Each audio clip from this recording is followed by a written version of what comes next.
the Self and Society podcast, where we explore what it means to flourish as an individual and a community. This is your host, Ari Armstrong. Music by Jordan Smith, cjsclassical.com. Please subscribe via your podcast app, or better yet, join my email list at ariarmstrong.com. That's ariarmstrong.com. If you enjoy the show, please help to support it at ariarmstrong.com/donate. Our guest today is James Valliant, author of Creating Christ: How Roman Emperors Invented Christianity. Thanks for being with us today, James. Oh, my pleasure. Really a great pleasure and honor to be with you, sir. As listeners can tell, this is a provocative thesis in this book. Now, just to clarify for listeners, the idea is not that Constantine and then subsequent emperors solidified Christianity as the state religion of the Roman Empire. That did happen, and that's very important history. But that is not what this book is about, and not the thesis of this book. This book is even more radical than that. And I'll just say up front, and for listeners, James and I talked about this a little bit beforehand. I find a lot of fascinating history in this book, which is why I want to discuss it. However, I am not persuaded by some of the more radical theses of the book. So hopefully we'll have a chance to sort through what's the well-established, widely accepted history, what are the more controversial points, where do we maybe disagree or agree. So I think that with that, I think we'll get going. I'm looking forward to this. So the first question is, I am not familiar with your co-author, who is Warren Fahy. So it's a two-person authored book. And so I thought you could just tell us a bit about who is Fahy, how did you hook up with him, and what is the history of your writing and publication of the book? Well, Warren Fahy is a New York Times best-selling novelist who's written several novels, one of them by Random House, another by Macmillan, been translated into at least 19 different languages, and so he's a brilliant, brilliant author. Is it historical fiction? What does he cover? He actually covers things like science, philosophy, quite a range. He's a Renaissance man of various kinds, and I've known him since I was literally in elementary school. So when the light bulb came on in my head for the thesis of Creating Christ, in 1982, I got very excited. And because he was an old friend of mine, I came pounding on his window late at night, rather rudely, wake up, wake up. And he was kind enough eventually to come to the door. This better be good. You've woken me up in the midst of the night. And so I started explaining my theory, and he became so fascinated by it. We were talking about it for the next, 18 hours straight, and then determined that we would continue this research. And so for the last 33 years or so, we have been, in each of us, doing intensive research on the entire subject of both ancient history and the earliest texts of Christianity, Judaism, as well as archaeological, numismatic evidence, the entire range of evidence in an interdisciplinary way on the entire subject.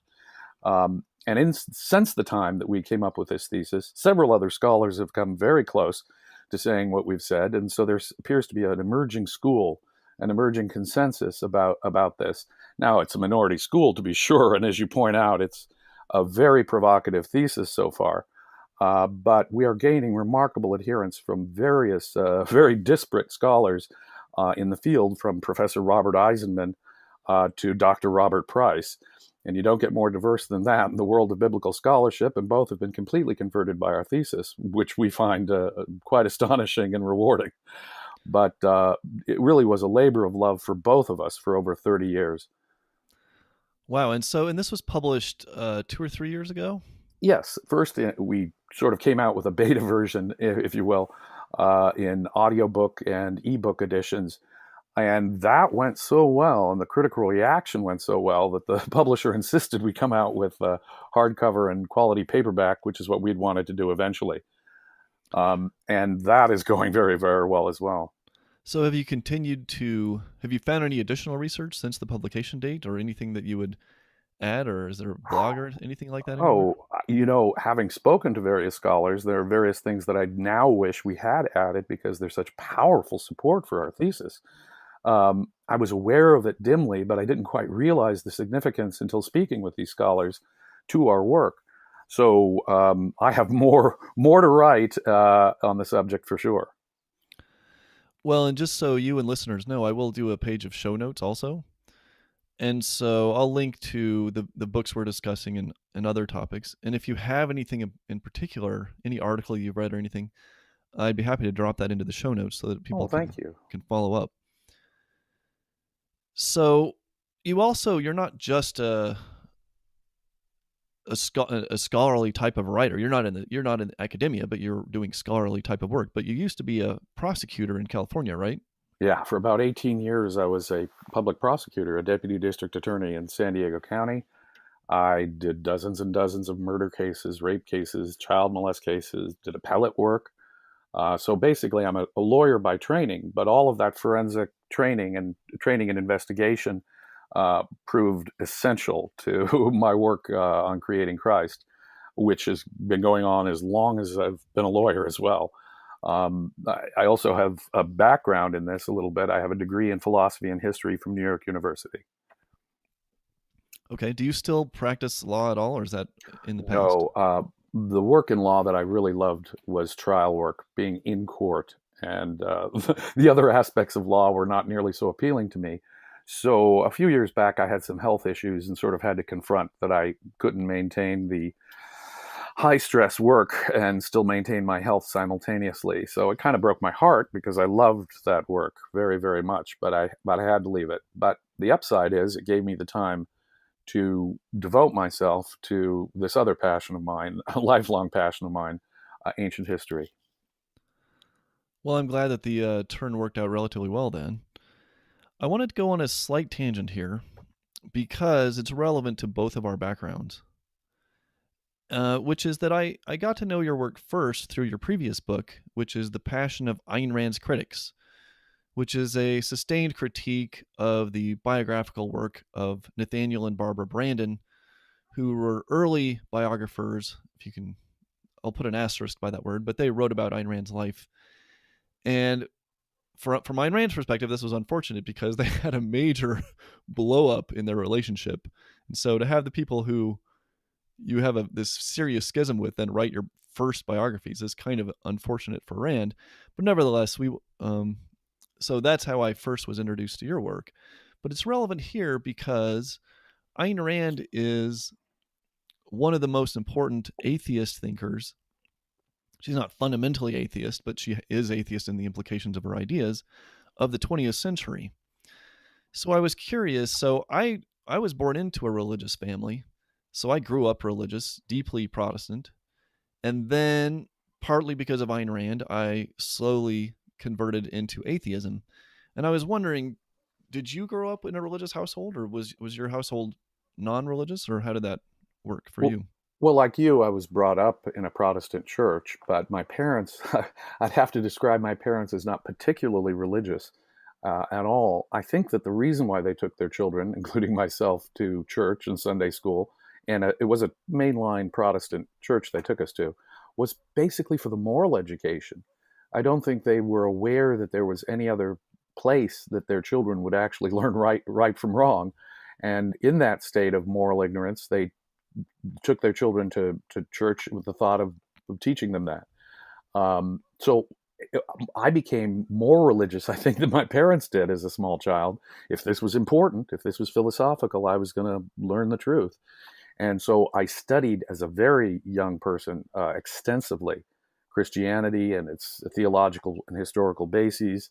And however, early in my teens, I did become an atheist somewhat overnight, even before discovering the work of Ayn Rand. And but the discovery of Ayn Rand's work was absolutely critical to my ability to see through to the correct origins of Christianity. I believe that it is the false moral idealism of Christianity that has mostly blinded people to evidence under their nose indicating the true origin of Christianity. And so long as they continue to think of Jesus' altruism as some sort of otherworldly idealism, I think that'll persist. And part of the purpose, and I think the importance of my work, is to strip that mask of moral idealism straight off of Christianity to expose it for what it really was when it first came about. But I could never have seen it but for Ayn Rand's insight. If I hadn't had, and I'll add here too, another philosopher, Friedrich Nietzsche. I disagree, like Ayn Rand, with most of his basic philosophy. In fact, nearly everything about his metaphysics, epistemology, ethics, politics, where there is politics in Nietzsche, I disagree with. However, his criticism of Christianity was powerfully insightful and had a dramatic impact on my understanding of Christianity, just as much as Ayn Rand's powerful critique of altruism did. I no longer saw Jesus' idealism as moral idealism. But like Ayn Rand, I realized that altruism always has an earthly motive. That's power here on earth. Ayn Rand had argued, of course, that altruism, there's no good reason for altruism, as she famously said. And that's why it always has a mystical base and always been given a mystical base. There's no earthly reason for altruism, she said, and none has ever been given. So what's its real motive? And Ayn Rand said very clearly, it's power, political power here on earth that motivates altruism. And she would usually cite Stalin, Hitler, even the welfare state in the United States as her examples. But I wanted to test her proposition at a much earlier stage. Is this true of Christian altruism? And it turned out that Ayn Rand vindicated Ayn Rand in a very unexpected way. She was absolutely correct. Politics was behind the intense altruism of the New Testament. And I want to point out for listeners' benefit that when Ayn Rand uses the term altruism, she means it in a very specific and more historical way. It doesn't mean being nice to other people, being kind, that kind of thing. What it means is self-sacrifice for the sake of others. So it's the sacrificial part that Rand is against, and that is significant to her use of the term.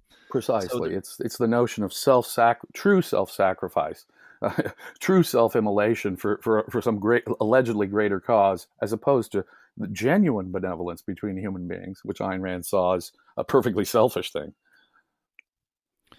And just for the record, I do have a critique out of Rand's ethics, but I still agree. I'm still inspired by Rand in many ways, and I still agree with much of her thought in ethics too.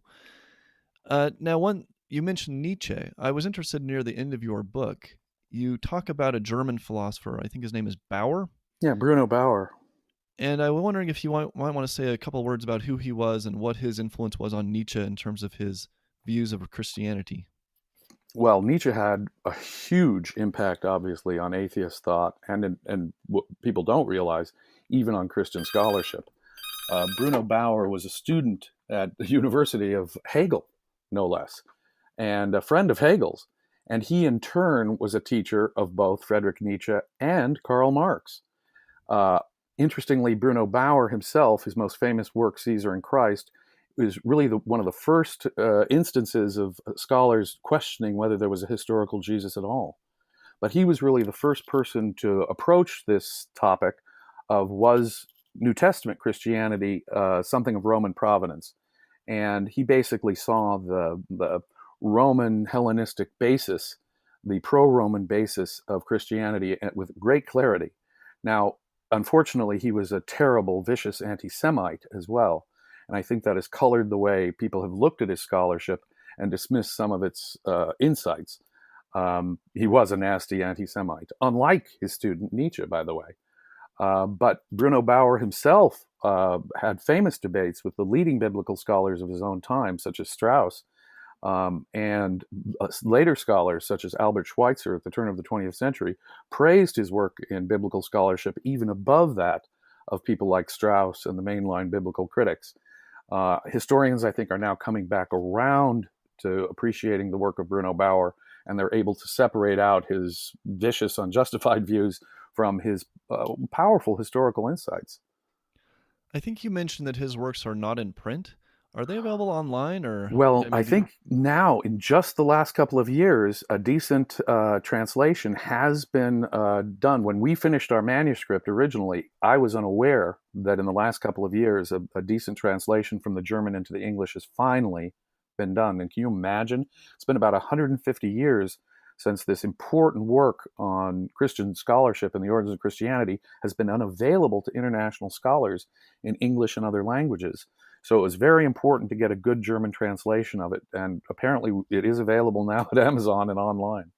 Well, let's make sure I drop that into the show notes too, because Okay, that's thanks. that's an interesting source that I had not heard of before, and it sounds like something that some people might want to follow up on. So going back to Rand just for a moment before we move on into the meat of your book, what my thought is simply that a lot of today's atheists don't pay Rand any mind because they disagree with her ethics and her politics, even though they're dismissing she's one of the major atheistic thinkers of the century, as I mentioned. So, do you agree with that assessment, or what do you think is going on there? I think you're exactly correct. I think it is. Well, conservatives obviously don't like her for her atheism, and liberals don't like her for her defense of consistent capitalism. But the one thing they all agree on is that her advocacy of ethical egoism is intolerable. And because she uses the word selfishness, again, like altruism, not in its traditional sense, by selfish behavior, she means something radically different than what most people mean when they use the word casually, selfishness. And so again, she's using both words in sort of a specialized way, trying to reclaim, for example, the word selfishness in a benevolent sense. But I agree that is the main source of the problem. On the other hand, the new atheists have a giant lacuna in their own thinking: ethics, establishing a decent ethics. And until they can do that, and Dawkins and Harris are lead examples in this, and their determinism, of course, only precludes them from even getting a decent ethics off the ground. But the development of a secular ethics is precisely what the new atheists need, and precisely what Ayn Rand was so outstanding in providing: a secular, objective ethics. And I know you have qualified disagreements with her, but it is that work of creating an objective secular ethics that is absolutely essential to taking down mysticism and religion in general. Long after philosophers have disproved the need for any God, I mean, since the time of David Hume and the Enlightenment, and long after German scholars have shown that the New Testament is historically unreliable, Christianity still persists. And I think it goes back to why my parents took me to church: the need for ethics. And what Ayn Rand does is she actually attempts to provide an objective secular ethics. And it's that work that I think will finally bring an end, if there is to be a future civilization, to religion. So it's astonishing to me that the new atheists ignore her for other reasons, generally without understanding her.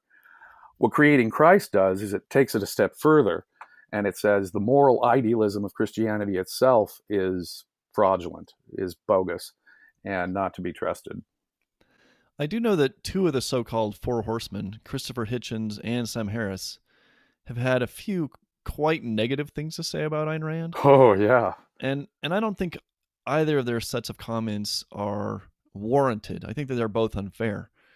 And Agreed. as far as I know, Richard Dawkins and Dan Dennett basically ignore Ayn Rand, so that's where they stand. Right. Some of the best atheist thinkers, and mind you, I find value in some of their work. There's no question that Dawkins' understanding of evolution and much of what Sam Harris does, even though he's on a materialistic basis, is, I think, very useful. It's just their blindness to the need for an objective ethics that's more than just a question of you feel what's right and wrong in your heart, basically, that is their major lack. Right, and I saw that Dawkins is actually coming out with a new pro-atheism book, I think later this fall. So Right, we'll I've see heard how that too, yeah. we'll see how that turns out. Yeah. Oh, and one more just sideline note. I guess you recently went to the Objectivist Summer Conference, the one associated with the Ayn Rand Institute. I did. I went to the Objectivist conference this year. I was fortunate enough to be invited. They wanted to hear about the thesis of Creating Christ and its relevance to the work of Ayn Rand. And, for a secular audience like that, the first thing you have to do is convince them why they should even care. Because if you're already convinced that Jesus is a myth and there is no God or supernatural, why on earth should I care about an ancient story that's obviously a myth, right? But that ancient myth still governs the world today. You hear Nancy Pelosi and Mayor Pete trying to one-up their Christian credentials on traditionally religious conservatives. Hey, with our welfare policies and our pacifist foreign policy, we're far more in line with the New Testament than you so-called traditional religious conservatives. And so right and left are sort of vying for the moral high ground, and that moral high ground is still Christian values. Even some of the most secular leftists, like Marxists, are still assuming, in effect, the values of Christianity without questioning them. So whether we like it or not, the moral idealism, as I say, of Christianity still basically defines the moral high ground of our time. And that moral high ground, let me suggest, has far more impact on public policy than any technical argument from some economist or from some legal scholar. It's that moral high ground that is the ultimate determiner, I think, of public policy and the way people live their lives. Yeah, I'm absolutely convinced that to understand the modern world, we need to understand the history of the Roman Empire and the Christian religion, which is one reason why I've started to do more of that sort of research, and one reason why I find your book so interesting. And one reason I find you interesting. Do you know if the Ayn Rand Institute is going to release that lecture or set of lectures on YouTube? I do not know. They did not live stream it at the time, but they did make a high quality audio and video recording. I'm hoping to be able to use it myself for my own purposes if they don't at some point. But they were kind enough to give me a wonderful reception there. It was a very, very exciting experience for me. And intellectuals that I've admired for decades came up to me and complimented me in the most profound ways. It was standing room only. I had to cut off the questions. I got standing ovations, so I can only thank the Objectivist community for giving me such a fair and, in fact, wonderful hearing. Well, I'm sorry I missed it. I hope I get to see it online sometime. Is it like an hour or is it a multi-hour presentation? It's about an hour presentation. Okay. So let's start to dig into some of the meat of the book. Please. And we're going to start with the more widely accepted, less controversial points, and then move slowly to the more controversial points. That's a good approach, because that's basically how I approached it myself. I had to figure out what the standard views were about everything. Got to read 1,000 books before you can open your mouth on this subject.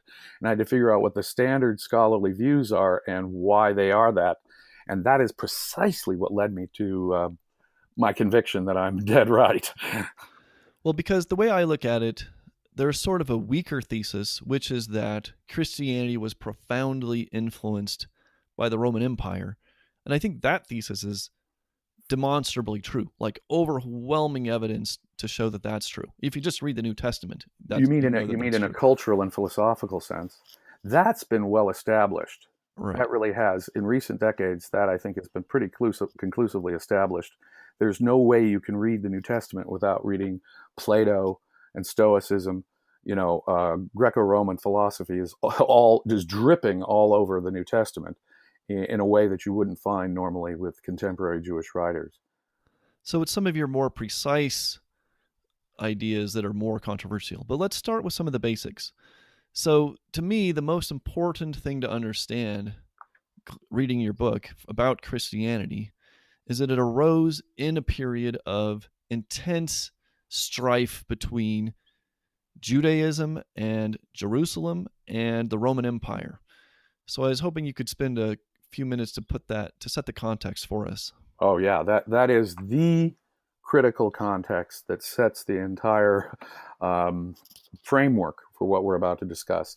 People don't really realize the connection, but in the first century of the Common Era, there was a cataclysmic, religiously based conflict between monotheistic Jews and the Roman Empire as such.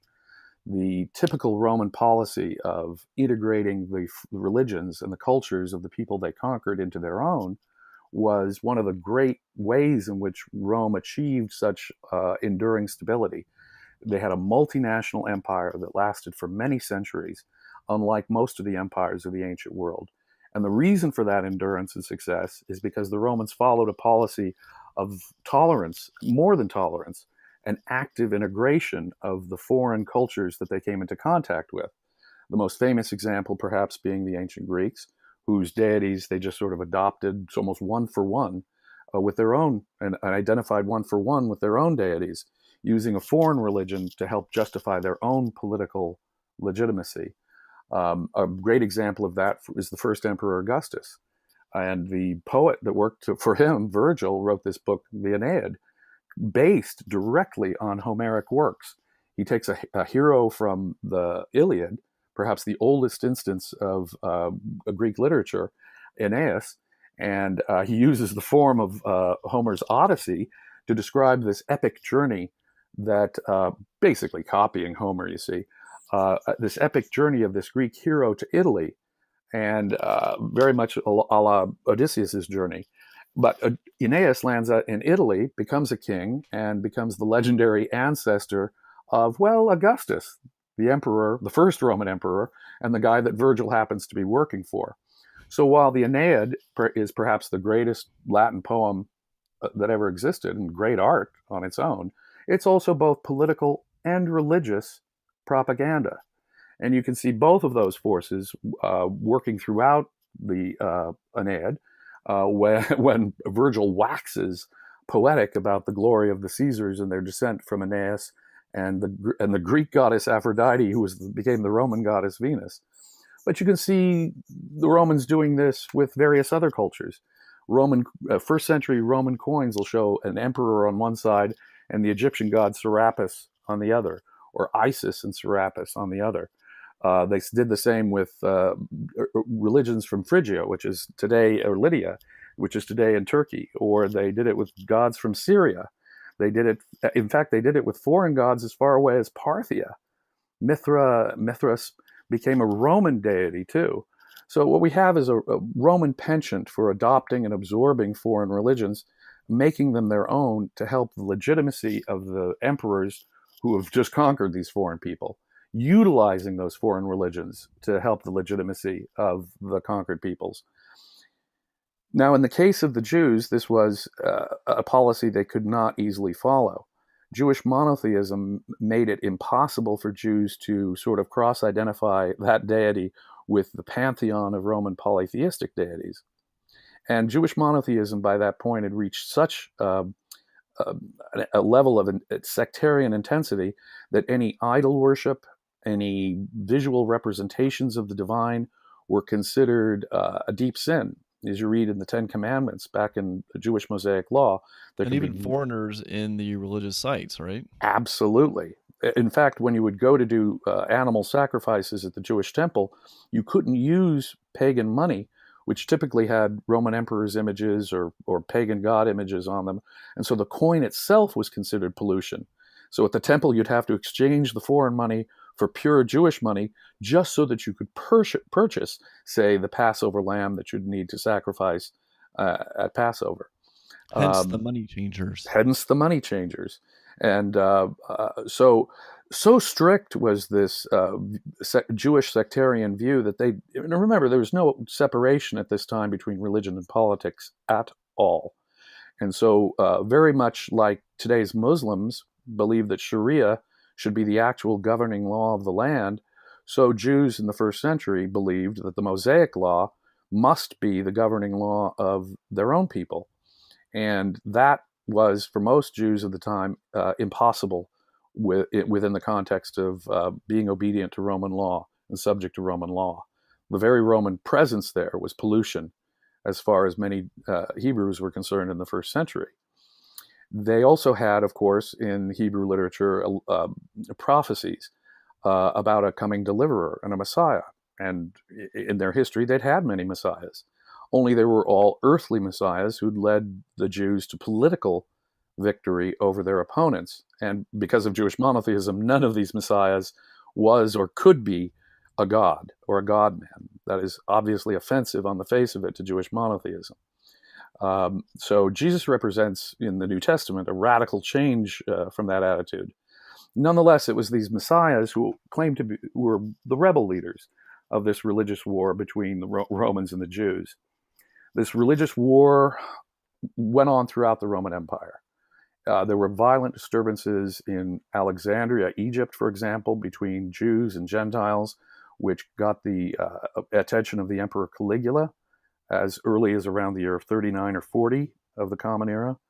And shortly after that, about a decade or so after that, the Emperor Claudius had to expel all the Jews from the city of Rome because of messianic disturbances there. And I But didn't realize what fraction of the population of the Roman Empire Jews constituted. I was just not aware of that. And you at you least estimate 10%. Oh, no, no, 10%. no. The standard view is at least 10%. Some scholars Okay. say as much as 15%. Now, compare that to the Jewish population of the United States today, right? We have just a small percent, single-digit percentage of Jews in the United States. The African American population in the United States is, 11 or 12%. So to have between 15 or 20% of the Roman Empire's population and spread throughout the Roman Empire being Jewish, it represented this rebellion, this cultural, political, religious rebellion constituted a major crisis for the Roman Empire. They were also very close to Egypt, which was the economic breadbasket of the Roman world.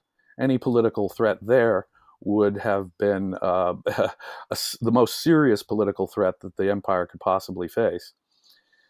By the year 66, open rebellion broke out in Judea, and the Romans had to send 3 legions and that's a huge percentage of their army, and considerable auxiliaries to fight a multi-year war in which perhaps maybe 1 million people were slaughtered, and thousands upon thousands of messianic claimants, Orthodox Jewish messianic claimants who didn't claim to be man gods, but rebel leaders, were crucified. And many more, you say, were taken into Roman slavery. Indeed. From the area. Even at least hundreds of thousands of Roman slaves that's what happens with a Roman war, right? Those who don't get killed are mostly enslaved. And these Jewish slaves came back to Rome and built things like the Colosseum. I mean, the original inscription above the door to the Colosseum is built with the booty from the Jewish war. Wow. And so it was Jewish slaves who built the Colosseum, and it was Jewish slaves who were thrown to the lions initially in that Colosseum for being political rebels. And so this Jewish war has a cataclysmic effect. It reduced the Jewish temple to the Wailing Wall that it is today. And the story didn't even end there. 60 years later, another messianic, religiously inspired war between Jews and Romans occurred around the year 130 or so AD between Romans and Jews. And what's interesting is, of course, is that nearly all of the New Testament, by scholarly consensus, was composed between those 2 Jewish wars. Right. I was recently reading the blog of Bart Ehrman, the great biblical scholar. Oh, the leading biblical scholar of our time.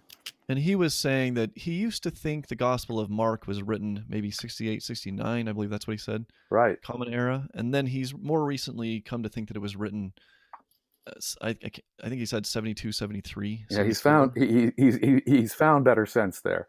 A lot of scholars, in fact, I would say the consensus of scholars, realize that the material in the Gospels describes the Jewish war and describes the events of 70 AD so well, in such detail, that it really could not be plausibly written before those events took place.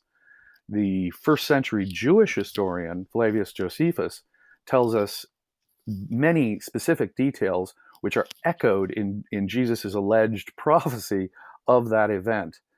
For example, that armies would be seen in the clouds and so forth, that there'd be false messiahs who would lead people astray, these rebel leaders.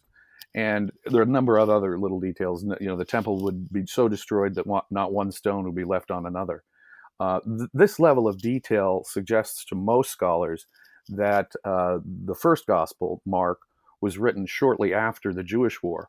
See, it had to be aware of those events, but it couldn't be too far from those events, since those events were clearly the obsessive interest of the writer of Mark.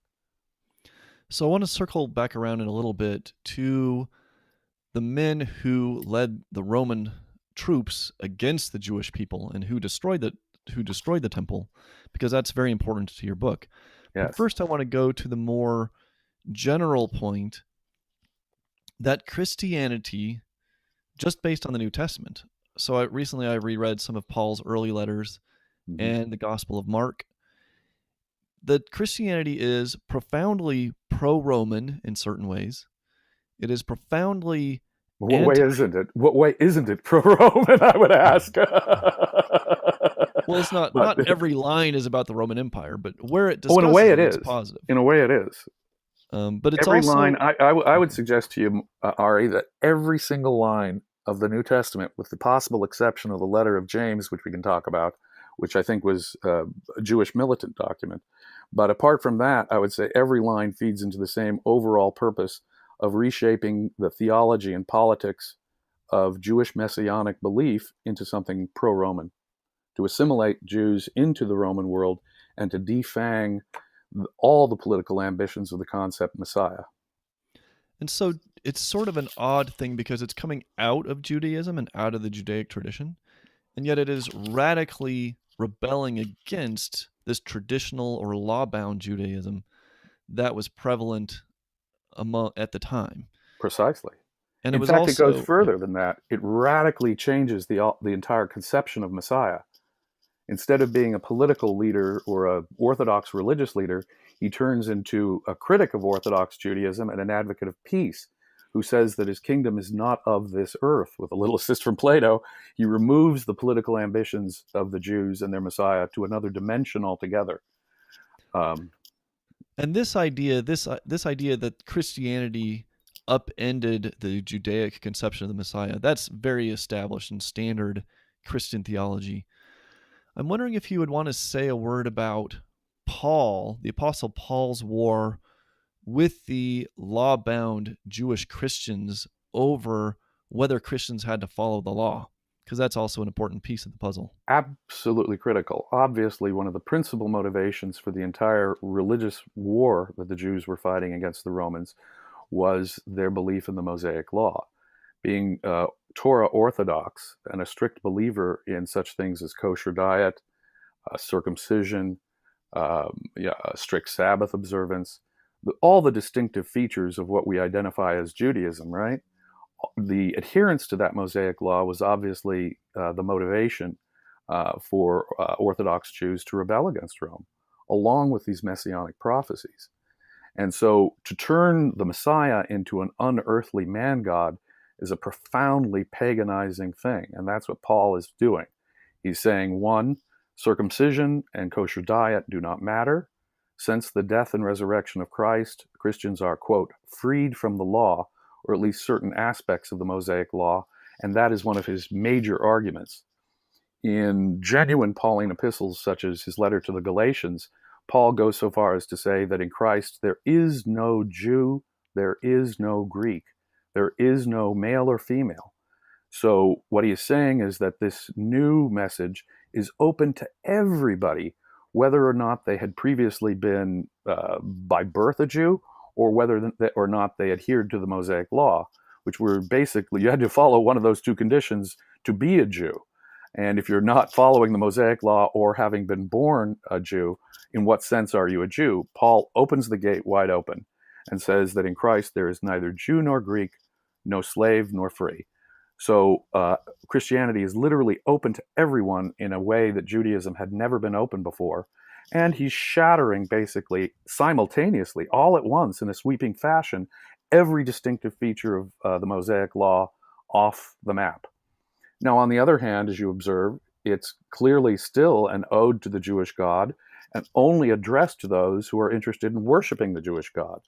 So it was addressed to a very targeted audience, and it was not, in fact, originally intended for a general Roman audience, but simply to pacify and culturally assimilate these Jewish rebels.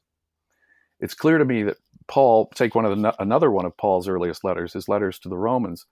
In Romans 13, he speaks point blank about the need to obey the Roman government. We must obey the government as God's appointed agents on earth. Rebellion is not just a bad idea, it's a sin. Paying your taxes is religiously obligatory.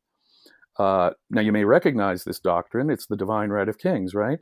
Christian kings for the next 2,000 years were saying, yeah, you have to obey the state as God's chosen appointees on earth.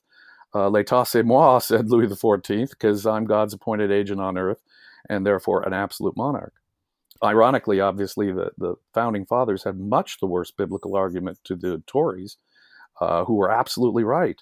Look at the founding fathers of America. Whatever conservatives may think, the founding fathers did everything practically you can imagine that was in direct opposition to what Paul and Jesus stood for.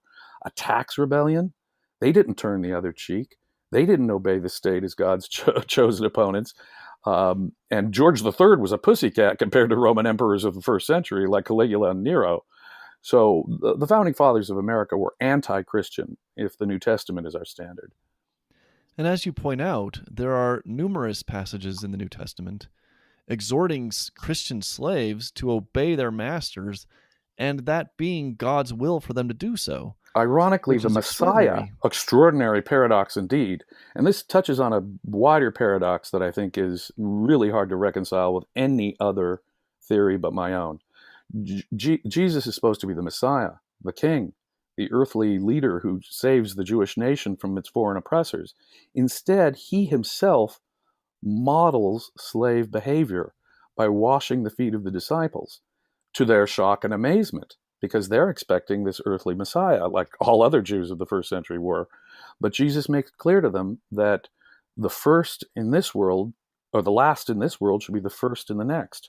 So on 4 different occasions, slaves are commanded to obey their earthly masters, even harsh masters, because it provides an excellent salvation opportunity. If you're really abused and persecuted and obedient here in this finite life on earth, you'll be numero uno and get great rewards in the next life. So it talks about sacrificing this life pretty much in a thoroughly altruistic way for the sake of the next. But it's pro-slavery. Jesus befriends tax collectors. He not only says, render unto Caesar that which is Caesar, and to God that which is God's, which of course is a direct answer to the Jewish rebels, right? Who believe you can't do both at the same time, that your obligations to Caesar come in conflict with your obligations to the Jewish God. Jesus directly argues against the Jewish rebels and saying, no, the needs of Caesar and the needs of God are perfectly consistent, render unto both. But he goes further than that. One of his disciples, Matthew, is a tax collector. He befriends and defends tax collectors who are hated by contemporary Jews as Roman agents. He goes further. He not only praises Romans, he praises a Roman centurion as having more faith than any contemporary Jew. Period. That would be, let's say, a Muslim leader today said an American GI in Afghanistan had more faith than any Muslim. It's the equivalent. So Jesus is clearly offering political propaganda left and right. His apocalyptic prophecy of the destruction of the temple in Jerusalem, which is a post-event, quote, prophecy, it can only be seen as a retroactive dire warning against rebellion. And that can be seen in many, many, many other places. Jesus is saying, do not fight the Jewish rebellion, you will lose. Whoever picks up the sword shall die by the sword. Well, that's just factually inaccurate. Lots of people who use weapons or initiate force die of natural causes. But in the first century, it makes perfect sense as another dire warning against rebellion. I find that perfectly convincing. I want to hit one more point on this topic before moving on, which is, as you point out in the book, and if you just read the Gospel of Mark, is very obvious. The Gospel blames the Jewish religious leaders, not the Romans. It actually largely excuses the Romans for Jesus' death. And any fair reading of Mark, you cannot come up to any other conclusion than that. Any fair reading of all 4 Gospels, and each of the 4 Gospels gets progressively more anti-Semitic. In fact, the passion narrative of all 4 Gospels are consistent in this basic one way. They totally exonerate the Romans of any blame whatever, and all groups of Jews, not just Jewish leadership. For example, Judas, one of Jesus' own disciples, betrays him. This Judas happens to have a surname, Iscariot, which many scholars believe identifies him as one of these Jewish rebels, who are the Sicarii movement. So Judas the Sicarii, a political rebel, disappointed that Jesus is not an earthly political rebel, betrays Jesus and turns him into the Jewish authorities, the Sanhedrin. Now, throughout the Gospels, Jesus is having these debates with Jewish authorities about the Mosaic Law. For example, Jesus attacks kosher diet, Jesus defends his disciples for working on the Sabbath, and Jewish religious leaders of all kinds, Pharisees, scribes, you name it, are constantly arguing with Jesus over his criticism, his direct criticism of the Mosaic Law. They also criticize him over his politics, For example, they challenge him with, should we pay our taxes? And that's when he delivers his famous render unto Caesar's line. So it is both on a political level and a religious level that the Jewish religious leaders of all sorts are arguing with Jesus. Now, after the betrayal of Judas, one of Jesus' own, the Sanhedrin has him arrested, and in a kangaroo court convicts him not of violating Roman law, but of Mosaic law. And at the time, the Jews could have had him executed, but that stoning would have been the appropriate punishment under the Mosaic law, and they could have and did stone violators of the Mosaic law. So the Passion narrative is fiction because they claim they'll need Pilate to deliver the final death sentence. So they take him to Pilate, and in all 4 Gospels, Pilate declares Jesus point blank innocent. He cannot understand the religious charges. Jesus obviously advocates peace and paying your taxes. He's begging Jesus to make a defense. He's trying all kinds of means other than crucifixion, but it's the Jewish crowd, not just once, not just twice, but 3 times, and apparently in unison, demanding Jesus' crucifixion that finally gets Pilate to relent. So it's the Jewish crowd that is really, that are along with Judas and the Jewish religious leadership, who all 3 are clearly given the blame for Jesus' death. Pilate finally relents. He may have a violent disturbance in Jerusalem if he doesn't do it. So he brings out a basin and almost like a political cartoon, in a melodramatic way, washes his hands of the guilt. Now, in the last couple of centuries, Pilate has been seen as the heavy, but I think that's the result of Christian guilt over anti-Semitism, well-earned Christian guilt over anti-Semitism. The fact is that throughout the Middle Ages and the Renaissance, when passion play narratives were performed, it would always cause violence against the Jewish population. Yeah, just horrible. Right, whereas the Roman Empire was regarded as a holy and venerable institution by Romans until the Napoleonic Wars in the early 19th century. So the Roman Empire was viewed in a positive way by Christians for nearly its entire history, whereas Jews were universally condemned as the killers of Jesus. In fact, the Pope only in the 20th century officially forgave the Jews for killing Jesus. No, in fact, anti-Semitism has its roots in the New Testament, and for political reasons. So, in fact, I see no other way of interpreting the Passion story shared in all 4 Gospels except as pro-Roman political propaganda. It is clearly fiction. There was no eyewitness accounts of the trial. There are obviously fictional and unhistorical elements to the story.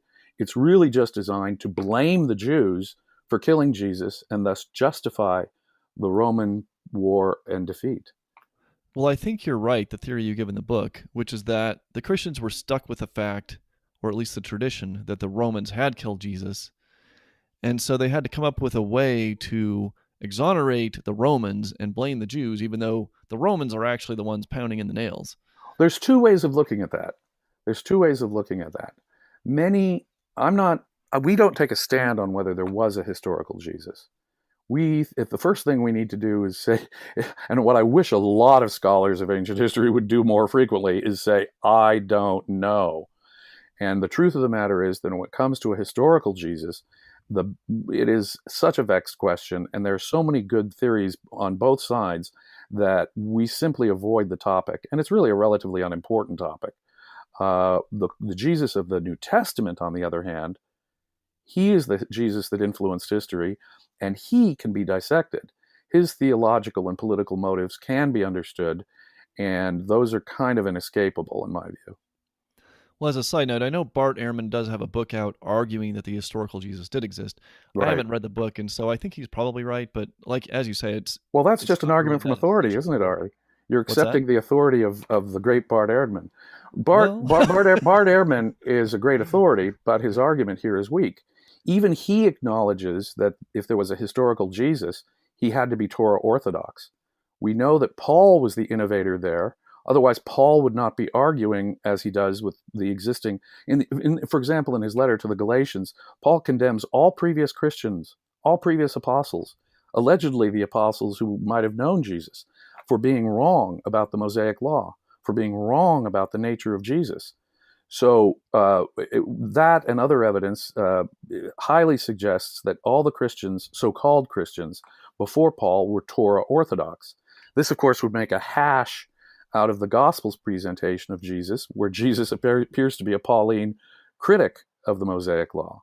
Oh, I'm totally convinced that the historical Jesus would have had very, very different ideas than the Jesus of the Gospels. And Bart Ehrman can't quite separate himself from this notion of some idealistic, otherworldly preacher in the hills of Galilee. If Jesus was crucified by the Romans, and if there was a historical Jesus, that may be the only fact that we can know with any certainty, because even Bart Ehrman admits 85% of the New Testament is historical rubbish. Even he admits that 85% of the things Jesus is quoted as saying could not have been spoken by a historical Jesus. So if we recognize that the vast majority of the Gospels is fiction, just as Ehrman does, I don't see any reason to believe that a crucified Jesus was crucified for being a pacifist. No, the Jews would have stoned him for that purpose. The Romans, if they crucified someone named Jesus, would have crucified him because he was a rebel, an advocate of violence. They would not have advocated someone who advocated peace with Rome, someone who befriended tax collectors and centurions, so someone who said turn the other cheek and blessed are the peacemakers and go the extra mile for Rome. No, the Romans would have given that guy a platform. They wouldn't have crucified him. So if there was a Jesus who was crucified, he was crucified for being a political rebel. And by the logic of many scholars today, he would have been Torah orthodox. So what Ehrman needs to do is let go of the remaining Jesus that he has there from the Gospels. I don't mean to say there was no historical Jesus. It's just that if there was a historical Jesus, he was simply one of the thousands of Jewish rebels who were crucified in the first century. I'll agree. But he had to be a pretty empty vessel if there was such a Jesus, so they could attach all this fiction to him. Because apparently within a century of his life, 80% of his obiter dicta is being put into his mouth fraudulently by later Christians. Take, for example, Jesus' famous line, "Pick up your own cross and follow me." Now, before Jesus had actually been crucified or even executed, it is bizarre to think, well, let's assume that he miraculously predicted the manner of his own death. Would any of his followers have understood it? It would have been gibberish to them. Whereas pick up your own cross, symbolically, whatever that might be, sounds like we're living in a world where the crucifixion is already understood in an abstract and symbolic way. And well, so I'm sure the apologists will have a field day with that kind of thing. As for the Ehrman book, I'll just defer judgment on some of his points until I just read the book. And that's always a good idea. So I just wanted to get in there that, there is. Right. And I have tremendous respect for Bart Ehrman. He does a magnificent job, like the scholars of the old Jesus seminar did, of really ripping the historical historicity and the historical reliability of the New Testament to shreds. What's also interesting is that the Jesus seminar and Bart Ehrman agree that only 15 or 20% of what Jesus said might even go back to a historical Jesus. And what I find interesting and powerful for my thesis is that 15% is the most pro-Roman, anti-Torah stuff. So the stuff that Bart Ehrman and the Jesus Seminar regard as the most authentic to Jesus is actually the most anti-Torah and pro-Roman material Jesus utters in the Gospels. I mean, I think Ehrman also believes that even Mark was based on previous sources. Well, so I guess ultimately there's no question that Mark was not an eyewitness account. What's interesting is scholars have conclusively shown that both Matthew and Luke, for example, used Mark as a previous source. And they used another source, which is no longer available to us, which scholars have identified as the Q source, material also shared by Matthew and Luke that isn't shared by Mark. And Mark itself, what's interesting, is primarily based, for example, on Hebrew scriptures. Instead of mining a recent biography or memories of this recent guy named Jesus, they mine centuries-old Hebrew scriptures for detailed facts about Jesus' life, almost verbatim and linguistically. So the narrative structure of the Gospels is also fiction, demonstrably historical fiction. Not just the miracles, not just the really implausible stuff, but basic descriptions are lifted almost verbatim from the Old Testament. about the life of Jesus in the first century. Well, that's because they prophesied him, Right. So, well, I want to transition now to what is closer to the core of your book, which is the Flavian emperors.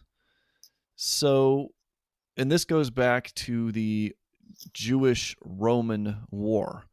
So, describe for us and for our listeners the background of Vespasian and his son Titus.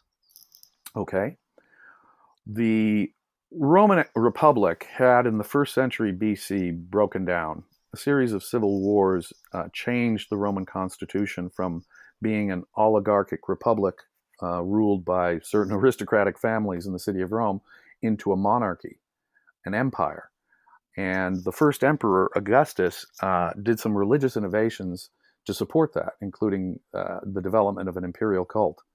His own adopted father, the dictator Julius Caesar, was turned into a god of mercy and love and compassion. And it was the cult of this divine man that became the basis for the famous imperial cults, which turned popular Roman emperors into gods that joined the Roman pantheon. And as you point out, this wasn't just like a proclamation in the Senate. People took this seriously. There were priests. People actually literally worshipped Caesar and when such. Julius Caesar was martyred by a Senate for claiming to be a king, just like Jesus, after he'd shown compassion to his enemies and loved his enemies just like Jesus, the death of Julius Caesar caused such trauma in Rome that the ordinary people who loved Julius Caesar, and the emperors, by the way, I mean, modern Hollywood gives us a very deceptive view. The Roman emperors were extremely popular, and it was the Senate that was very unpopular among the masses of Rome. But the people so loved Julius Caesar that they built a makeshift shrine to him even before the Senate officially deified Julius Caesar and built an official temple to him. So the ordinary people sincerely worshipped Julius Caesar as a god, and I believe sincerely worshipped other emperors like Augustus and later Vespasian. Now, these Flavian emperors that you mentioned, they're the second dynasty after the Julio-Claudian dynasty of Julius Caesar and Augustus, the last of whom was the tyrant Nero. And it was during Nero's disastrous reign that the Jewish war broke out. Nero was probably the guy who hired Paul to start this undermining effort of the Jewish rebels, this ideological counter movement to sort of pacify the rebels. And Paul was probably sent in as a Roman agent for that purpose. That's the controversy. Now we're getting into the controversial bit. So. Well, it is, but there is a wonderful book that I highly recommend called Operation Messiah, which again came out after our own theses, which sort of demonstrates that Roman agents were constantly, and governors and judicial officials were constantly defending Paul against Jewish Orthodox crowds. And Paul, in his own letter to the Philippians, for example, brags about the freedom and access that he has in Rome, able to convert the entire Praetorian Guard and able to preach the gospel freely in Rome. Now, if Paul had actually been arrested for being a political problem or disturbance, it's impossible for me to think that the Romans would give him a platform, much less such access. His contacts apparently go all the way up to Caesar's household. Paul boasts about that by saying, "Greetings from all those in Caesar's household." He apparently is connected to a person named Epaphroditus, who was one of the leading servants of the Emperor Nero. So he had very close connections with high-ranking Romans who treated him very well in Rome. And his own history shows that Roman governors were constantly protecting him, which highly suggests that Paul was actually working as a Roman agent and continuously being protected by them throughout his mission. Now, that mission was a pretty vague one still. It didn't have Jesus tied down in a biographical way. The Gospels and most of the rest of the New Testament were written in the Flavian era or shortly thereafter. What makes this new second dynasty of emperors interesting is that they were appointed by Nero to deal with the Jewish war. Vespasian was a guy from humble origins, very much like Jesus in a way, and he was, in fact, given power over so much of the Roman army precisely because he wasn't considered a political threat to Nero. But when Nero himself faced a crisis and was forced into suicide, that sort of opened up the imperial throne to civil war and many candidates, of whom Vespasian, because he had this huge army in Judea, was a leading candidate. And because he and his son Titus had been so successful in beating back the Jewish rebellion. Very successful, and therefore they converted their propaganda into featuring their great success against the Jews, which was a huge deal for the Romans. The Flavians therefore brought peace in two ways to Rome. They brought peace by bringing an end to the Jewish war successfully, and by bringing an end to the civil war that followed the suicide of Nero. And so these Flavian emperors very much promoted the ideology of peace, internationalism. They built a temple to peace. They featured it on their coins. Their coins would feature, for example, terms like peace on earth, goodwill toward men. The very ideas we hear echoed in the New Testament, in the Gospels. The very ideology of Roman propaganda, whether we find it in texts for the Flavians and their altruism and their love and how their divinity is based on their love for humanity and their altruistic love for humanity, we see echoed concordia, harmonia, clementia, mercy, compassion, are echoed on Roman coinage as well as Roman text, and echoed perfectly in the New Testament, down to the language. So when these Flavian emperors defeated the Jews and launched their bid for empire, which was successful, when they became emperors, they featured their humble origins overtly in their propaganda. They featured their bringing of peace overtly in their propaganda. They featured the fact that they claimed to be the true Jewish Messiah. And you say, well, how does that work? How does a Roman emperor claim to be the true? Well, and that's according to two historians, right? It's according to many historians. The pagan historians Suetonius and Tacitus, who were pagan Romans writing in the early 2nd century, both of them state point blank that they were the messiahs. They have no doubt. They didn't just say the Flavians claimed this. These Roman authors said the Flavian emperors Vespasian and his son were, in fact, the true Messiah, and the Jews misunderstood the nature of their Messiah. We also have contemporary Jewish writers, not just Flavius Josephus, who worked for the Flavians as a propagandist, but also Rabbi Yohanan ben Zakkai, the great founder of the rabbinic movement at Yavne, one of the earliest figures in the history of Talmudic thought. And he himself recognized, probably just for political reasons and with basically to a sword to his throat, that Vespasian was the true Messiah. So we have both Jewish leaders and pagan leaders of the era absolutely convinced and arguing to everyone that in fact the Flavians were the true messiahs. Because guess what? They did come to world rule from Judea. And so they were more traditionally messianic than Jesus was. But you see, there's something paradoxical about Jesus claiming to be Messiah and a peace lover, isn't there? That reverses the traditional Jewish conception of what a Messiah is. But with the Flavians, we see a perfect parallel with Jesus. They're both God-men, unlike any Jewish Messiah before, and they're bringers of peace, as well as having humble origins, as well as the fact that Vespasian, for example, performs healing miracles identical to those described by Jesus as being performed by Jesus in the Gospels. And they were written about the same time as the Gospels. Jesus, for example, cures a blind man with his spittle and mud, just to take one example. There are some others. Just at the very same time, in fact, he beats Jesus to it because that happened before the Gospels were written. So what's interesting is that the Flavians share an enormous number of parallels with the Jesus of the Gospels that are radically different than any conception of Jewish Messiah before. They're God-men, they're peace lovers instead of warriors, they are open to paganism, and they boast of their humble origins, they perform similar miracles. And biographically, Vespasian's son Titus, who went on to become emperor after Vespasian, himself curiously parallels Jesus in very many ways. He descends from Galilee, where he cast out demons, if you will, on the shore of Galilee. He descends to Jerusalem, has a triumphal entry into Jerusalem after camping out in the Garden of Gethsemane.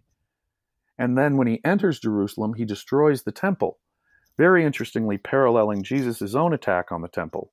You'll recall that Jesus attacked the money changers, and therefore the whole Jewish purity code, as a bunch of thieves, just as the Romans would see this money changing as a thievery operation, morally justifying the Roman attack to come and physically commencing it. So Titus descends from Galilee, camps out in Gethsemane, has a triumphal entry to Jerusalem, and fulfills Jesus' own prophecy of the temple's destruction by destroying the temple, something Jesus morally justified and actually physically commenced. In my mind, there's very little doubt that the New Testament can only be seen as Roman propaganda, and in fact as sort of a prophetic proof text for the Flavian claims to being Messiah. Jesus predicts that his glorious second, this is something most Christians today ignore completely, but in the three synoptic gospels, in multiple places, Jesus predicts that his glorious second coming will happen within the lifetime of people listening to him, and that it will be associated with the destruction of the temple and Jerusalem. Given that timing, and given the parallels between the Flavians and Jesus, in the first century, the Gospels could only have been read one way, as demonstrations of the Flavian claims to being Messiah. It could only have been read that way, in fact. Anyone in the first century reading the Gospels, when the Gospels were written, would have seen all of the Flavian parallels, because they were the rulers of the world at that time. They would have seen the parallels, their humble origins, their advocacy of peace, their God-men plus claim to being peaceful messiahs, paradoxically. All of that would have been seen as a direct proof and parallel that Jesus was sort of a prophetic precursor to the Flavian messiahs, who did come to rule the world from Judea, you see. And their cult as gods featured that claim, even as the Gospels were being written. Right, okay. So furthermore, the very symbols that were first found for Jesus in the earliest catacombs, our very earliest evidence for Christianity visually, happens to use the very same symbol for Jesus for at least 2 centuries, rather than the cross. But a lot of Christians don't know this either. Rather than the cross, this anchor and fish symbol was by far more commonly used as a symbolic reference for Jesus in our earliest images of Jesus in the earliest Christian archaeology in the first catacombs. Now, that image was also an image exclusively associated with one emperor, Titus. And so image, you do some original research. You found some imagery on this that helps push your thesis here. Exactly. So the coins jingling in people's pockets at the very time Christians are using this symbol to represent Jesus show that Titus is associated with the same image. So on one side of the coin, you'll see Titus, the emperor, his picture. On the other side, you'll see this anchor and fish image, which Christians adopted as the symbol for Jesus while those coins were still jingling in their pockets. So no one in the early Christian movement could have avoided seeing the connection between the Flavians and Jesus. And the evidence for this goes back to the very first images that symbolically represented Jesus in the first catacombs. And that's a good finding. Congratulations for digging that out. I see no other way, no other plausible explanation other than Roman involvement of some sort. I mean, it's clear that the New Testament represents a critical reaction to the militant, nationalist, Torah orthodox, messianic rebels of the first 2 centuries. Christianity is the opposite of all that. So indeed, it must represent a critical reaction. And in that sense, it is Roman propaganda in a world where there's no separation between religion and politics. And it would only be seen as Roman propaganda if Roman fingerprints aren't on the passion narrative or the praise of the centurion or render unto Caesar or the entire parable that Jesus' life comes out to be as a prophetic precursor to the Flavians. To put all that together, there is in my view, no alternative plausible explanation. Like an inductive experiment, you see, we've controlled for the other variables. And unless there is an explanation that can thread those needles all at the same time, I see no other way of understanding it except, in effect, as Roman propaganda, aimed at those rebels. Not at a general audience, as I say. That only came later under slowly over a period before Constantine. But by the time of Constantine, Christianity had become so successful that it could take, and it was already so pro-Roman that it could easily be adopted as the official religion. But originally, back in the 1st century, in the early 2nd century, it was targeted to a very specific audience. Okay. I have a point of pushback, but first, do you Sure. want to just take a minute to explain how you found this coin imagery? Because I wasn't like, how did that actually come about with the coin of Titus and the fish and anchor on the back? Well, my co-author from the very beginning, when I noted the relationship between the Flavian messianic claims and what appears to be Roman propaganda throughout the New Testament, and putting that all together, my co-author from the very beginning said, we are going to find physical evidence that connects the two. I was a little skeptical precisely because Roman coinage, for example, and most Roman religious imagery was designed for an empire-wide general audience. And I didn't think that specific propaganda could so tie the Flavians that way. So I was a bit skeptical. Nonetheless, I was busy writing a monograph on Roman propaganda and its connection to the New Testament, and using Roman coinage, for example, of the 1st century. Peace on earth, aeternus, compassion, concordia, harmonia, all those pro-Christian concepts that you find in Roman propaganda in the New Testament. As I was looking into Roman coinage for that purpose, my co-author, simply by going through a catalog of every single image used on every single Roman coin, You said, mean a paper catalog, or was it online? Online. It was, Okay. God bless forgive the term, but God bless the internet, because it finally gave us a comprehensive visual catalog of nearly every ancient Roman coin type, even provincial Roman coin types. And it was that led us to realize that the image used for Jesus by Christians was basically used by one and only one Roman emperor, an emperor who claimed to be a Jewish Messiah too, within the same period that the Gospels were being written. So that was a mind-blowing discovery on his part, which dramatically added to my monograph on Roman coinage and propaganda for obvious reasons. And it was at that point that we realized, that's it. We have to tell the world about our findings. Various other scholars had made, since, as I say, the early 80s, there's been a sort of revolution. Other scholars have said things quite close to what we've said, but not quite what we've said. And we wanted to come out with our version because they say some radical things that are not consistent with historical scholarship in many cases. Professor Eisenman, for example, whose work we very much admire, disagrees with the standard dating of the Dead Sea Scrolls. We don't believe that's necessary. We stick to the standard dates. Joseph Atwill, for example, believes that all of the Pauline epistles were written at a later date, and none of them were authentic to a pre-70 period. We disagree with that and agree with standard scholarship. So what we wanted to do was get this radical idea back onto a sound footing consistent with the hard findings of standard scholarship, which is what we did. And we wanted to present both the archaeological evidence, which these other guys haven't really done, along with, I think, a more balanced presentation of the textual evidence. Well, if Warren is listening, congratulations on the coin. That was a nice find.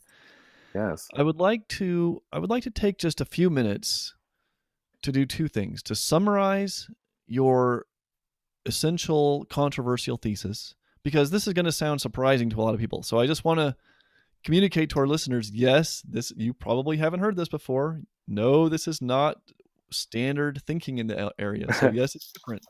Okay, so, but then I also want to acknowledge the great history you've dug up and reviewed, while also still signing a note of skepticism on it.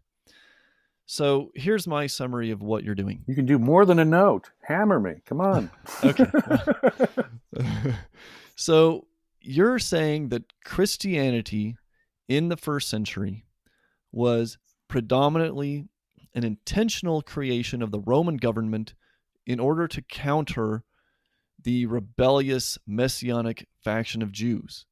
And this was done in 2 main episodes. It was done under Nero with Paul, who you say was, or at least could have been, a Roman agent, and under the Flavians, Vespasian and his son Titus, who not only claimed to be the Messiah, so in other words, they were essentially Titus was claiming to be Jesus returned. And they were probably directly responsible, well, let's say indirectly responsible for the Gospels, for the writing of the Gospels, which are now in the New Testament, and that they continued this Nero's campaign of creating a version of Christianity, a version of new Judaism to replace and subvert the old rebellious form of Judaism. Precisely. And so here's my skeptical pushback. I'm convinced of a lot of what you're saying. I'm convinced that Paul knew people in the Roman government, was sympathetic to Rome, was very unsympathetic to law-bound, let's say, traditional Judaism, and very much wanted to open up his religion to the world at large, including Romans, pagans, Greeks. And he was also obviously very influenced by Hellenistic thinking. All of this I'm convinced of, but I'm not sure that means he was a Roman agent. Maybe he was just sympathetic. In terms of the Flavians, Maybe he was just what? Maybe he was just sympathetic to Roman causes, and he wasn't actually working for them. In other words, he could have been working alongside the Romans. Oh, I see. Or he could have been convenient for the Romans without actually being on the payroll or something. I see what you're saying. I have an answer to that. Then, okay, well, let me do the second part. So, okay, but I understand your point. Yeah. Okay, so the Flavian part of it, you bring up a lot of history which I have not heard before, like the coin using this Christian symbolism, new to me. Vespasian claiming to perform miracles, not only miracles, but some of the same miracles that Jesus performs in the Gospels. The only emperor to actually perform miracles in his earthly life, by the way. What's that? Vespasian is the only Roman emperor who claimed to have performed miracles in his earthly life. Makes him a unique emperor and man god. And that's just fascinating. They actually claimed to be the Messiah. Their court historian Josephus said they were the Messiah. And you also have a coin in your book with Titus with the text "Peace on Earth." And you mentioned that, but it's actually on one of his coins, which is many of his coins. Because many of his coins. He issued thousands of such coins, and in a variety of issues. Peace was their big thing, yeah, and compassion. Right. Listen to their propaganda, man. Their divinity is connected with their altruistic love of humanity. And another thing you point out is that when they sacked the temple, they got all of the religious books, and guess who ended up with those? The Flavian's court historian, Josephus. Bingo. Which, interestingly, a lot of that material makes it into the New Testament Gospels. Even if it needs to be misquoted. Okay, yeah. Well, it's not like the Old Testament says, right. Then there will be a man named Jesus, born to a woman named Mary, and he, so they're kind of twisting it toward those ends as prophecy. Right. So I'm convinced by your book that they are self-consciously creating themselves with parallels to Christianity and to Judaism. And that's just remarkable to me. But that doesn't mean that Josephus wrote the Gospel of Mark, for example, necessarily. Oh, I don't necessarily believe that either. So I'm not sure. I'm not quite sure who Josephus was, and I certainly don't know the specific names of anyone who wrote the Gospels, and anyone who claims to know the specific authors of the Gospels is telling you a crock. Okay. But you do raise it as a possibility. I raise that whoever wrote the work of Josephus may have been part of the cabal who helped, because, you see, there were many, many well-educated, philosophical, wealthy, pro-Roman Jews who were cooperating with Rome throughout this conflict against militant Messianic Jews.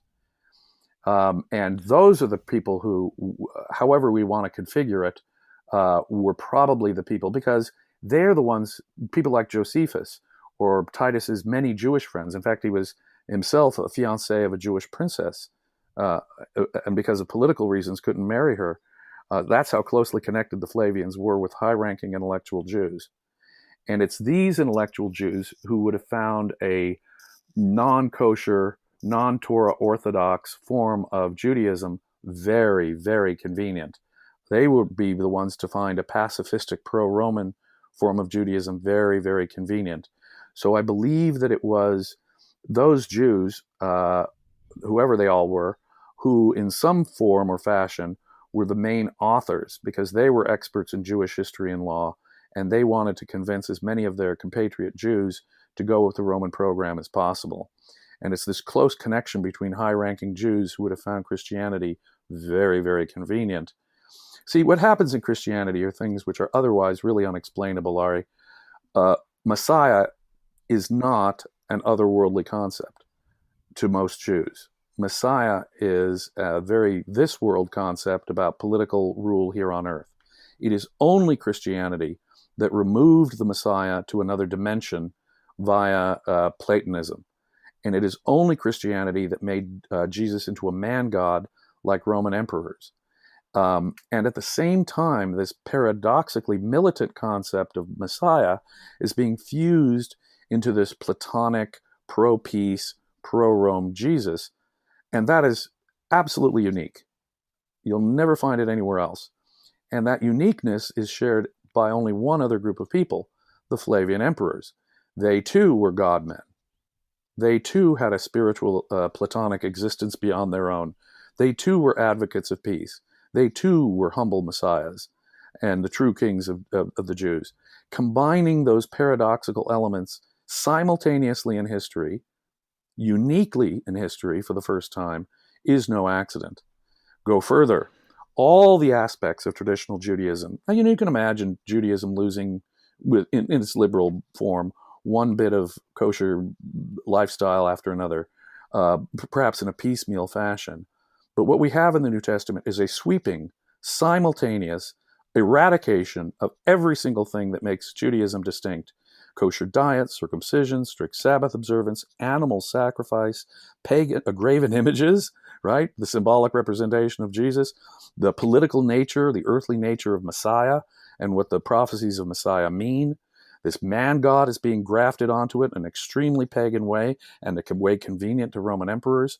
All of that is happening simultaneously, suddenly, and sweepingly in the New Testament in a matter of a few decades. I could imagine a slow evolution of, say, the loss of kosher aspects.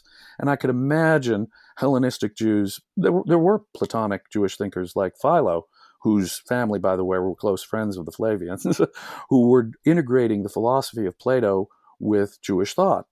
I mean, after all, Jewish monotheism was always more consistent with Neoplatonism, the form of the good, the one, than polytheism ever was.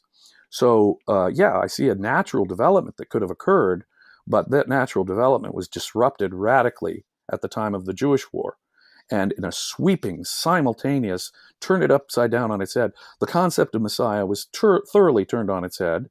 He was turned into an anti-Jewish man god, friendly to the Flavians, and the entire scope of Jewish law was turned on its head all at once. Now, that radical, sudden, sweeping set of innovations happening all at the same time, right in the wake, or right before, or right in the wake of the first Jewish war, really can be no accident. There is some direct political causal relationship between the religious war the Jews were fighting against the Romans and the New Testament. That, I think, is impossible to avoid. Jesus would not have praised a centurion's faith as exceeding any Jews. I have not found such faith among any of the sons of Israel. Whoa! Jesus would not have been so pointed as to defend tax collectors and tax collecting. He would not have been so pointed as to defend the consistency of being obedience to both Caesar and God in that political context. They would not have gone out of their way to exonerate Pilate and the Roman government so systematically if it had not been for political motivations in the first century. It's got political implications directly relevant to the Jewish war. And the Gospels are obsessed with that Jewish war. The destruction of the temple, why it was a mistake to rebel, why we should have listened to the pacifist Jesus. It has a direct Paul in Romans 13, maybe the oldest portion of the New Testament, obey the Roman state as God's agents on earth, a direct political answer to the rebels. All of that happening simultaneously. We've controlled, let me put it this way, we've done a controlled scientific experiment here, and there really is no plausible alternative. We've provided, I think, the only plausible alternative to several pieces of the evidence and context and history for which there is no reasonable alternative. Maybe this would be a helpful way for me to summarize the point. I would say that there is a strong thesis and an even stronger thesis, a stronger thesis. I was going to say weak and strong, but that weak doesn't quite cover it. The strong thesis is that Christianity obviously had a great deal to do with the destruction of the temple and the politics of Rome at the time. That, I think, you establish overwhelmingly. Like, I don't think any reasonable person could doubt that thesis. The stronger thesis is that the Flavian emperors, as Nero before them, were very self-consciously and very actively involved in the creation of this alternative Judaism, this new Christianity. Now that I think that there's less evidence for that very strong thesis and overwhelming evidence for the slightly less strong thesis. I would just ask you, what is the plausible alternative for even the weak thesis other than the first? In other words, I don't believe that some idealistic religious Jew would somehow come out with this systematically politically Roman propaganda on their own. No. There's certainly Hellenistic pro-Roman Jews. Well, don't you think that whoever these people like Paul and the gospel authors were would have had the active help of Rome? I mean, just by hearing them. And why would they even include politics? Why would an idealistic messianic Jew of the first century, an idealistic Jew of the first century is more likely to be Torah Orthodox? Let's say we have a Jew, an idealistic and religious Jew, who happens to be anti-Torah Orthodox and happens to be pro-Roman peace. You mean that accidental conjunction is not going to come to the attention of Rome? And we wouldn't see the exact accidental conjunction. Right. And so we would see Roman governors protecting Paul just as the book of Acts says they did. Okay. So we would see, for example, members of the Flavian dynasty being a first century pope. Vespasian's son-in-law. Christian tradition says that Vespasian's son-in-law and cousin was one of the first century popes, Pope Clement of Rome. We also have the earliest Christian archaeology belongs to Vespasian's granddaughter, Domitilla. The oldest Christian archaeology, period, is the gravesite, the original gravesite of Vespasian's granddaughter, who Eusebius, the first Christian historian, identifies as a Christian. So we know that there are Christians in the imperial Flavian family. Furthermore, we know that the earliest Christian archaeology is associated with the Flavians and Flavian images like the anchor and dolphin. We know more than this. The earliest reference to Christianity by pagan historians, the earliest reference to Christianity by pagan historians refers to the heyday of Christianity as occurring during the Flavian dynasty. Pliny the Younger writes to the Emperor Trajan, what are we to do about these Christians early in the 2nd century? Trajan says, do not hunt them out, seek them out for persecution, which is interesting. All right. But on the other hand, Pliny describes a period during the heyday of the Flavian dynasty, which he describes as the heyday of Christianity. And a Christianity that affected, quote, all classes of Romans. So all of our evidence really suggests that the original heyday of Christianity was during the Flavian period. Members of the Flavian imperial family are identified by early Christian tradition as first century Christians, indeed a Christian pope. The earliest Christian archaeology is associated with the very family of the Flavians. And there, as I say, the Romans would have wiped out something they didn't like. But of course, there's nothing in the New Testament for the Romans not to like. It is a systematic pacification and cultural assimilation of not just Jews, but paradoxically Messianic Jews. And that paradox itself requires plausible explanation that only the politics of the first century can explain, and only a pro-Roman angle on that can explain sufficiently. Well, I'm gonna let our listeners examine your book, which is very detailed, many notes. I'm going to let them examine that and all the overwhelming evidence that you present, including all of the family history, including all of the ancient historians back to Josephus and many others. And because I think that people will be persuaded by a lot by reading the book, even if they're not persuaded by your every last jot and tittle. Well, thank you very much. Thank you And very much. so, I think 100 years from now, it will be the consensus view. I think the evidence we have controlled in our scientific experiment, if you will, all the factors. There is no plausible explanation for any one of, say, a half a dozen factors other than Roman involvement, at least Roman support and involvement in it. I mean, the idea that the Romans would not have actively promoted such a pro-Roman ideology right in the midst of this religious ideological conflict with the Jews, one that so sweepingly alters Judaism in a simultaneous and sudden and dramatically pro-Roman way, is really hard to explain by any other means in an age when politics and religion were one. well, that has been fascinating, and it will be fascinating to see how the discussion continues on from here. Mm-hmm. Our guest today has been James Valliant, author of Creating Christ, How Roman Emperors Invented Christianity. Thank you for being with us, James. Well, thank you very much. This was a great pleasure. And thank you for letting me go on about it for a while. This was really fun. We should do this again. Yeah, I love that. Thank you, listeners, for joining us. This has been the Self in Society podcast, and we will see you next time. Thank you.